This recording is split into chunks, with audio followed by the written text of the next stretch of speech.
This is probably one of the oldest shubuhat or suspicions, if not the very first suspicion that was spread about the Quran to try to prove its inconsistency. The Prophet, peace be upon him, himself was actually asked about this very issue, and he gave a clear answer.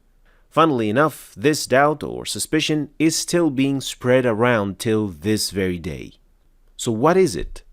Well, in Surah Maryam, Allah tells us what the people of Maryam said to her when she came carrying the miracle child with no father, Isa alayhi salam, and they called her Ya ukhta Harun. So Maryam, who gave birth to Prophet Isa, was called by her people the sister of Harun.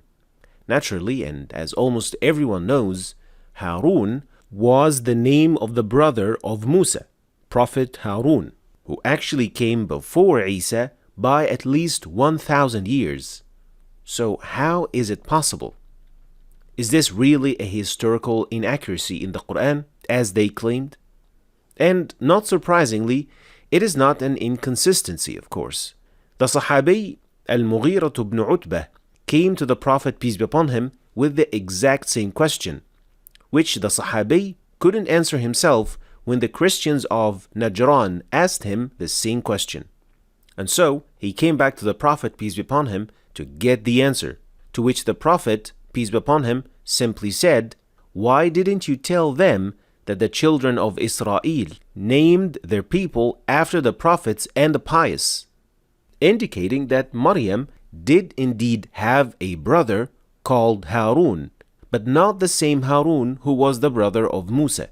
This is a definite fact about Maryam, as the Prophet, peace be upon him, told in his hadith in Sahih Muslim. But then another question arises, which is, what is then the wisdom behind mentioning this particular name in this particular ayah specifically?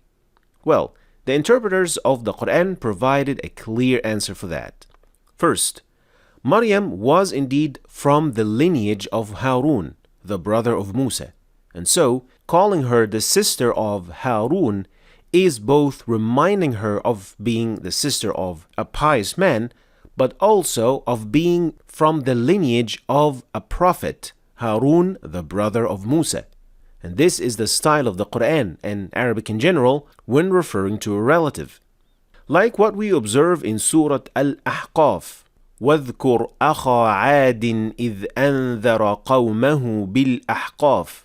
Here, the word akha means brother, but Prophet Hud was not really an actual brother to the entire tribe of Ad, but they were related.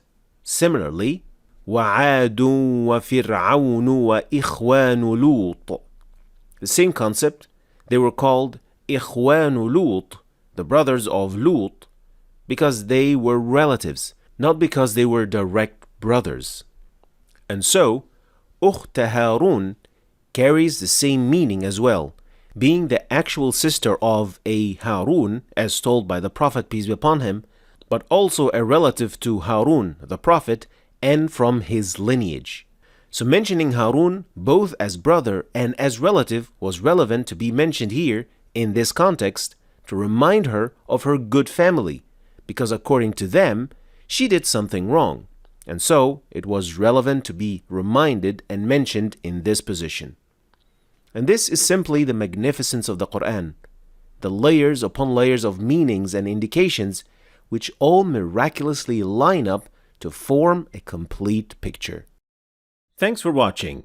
If you want to start learning the Tajweed, then start with this playlist. And also, don't forget to check my latest book about Tajweed and download the companion app. Thanks for watching, and I'll see you next time.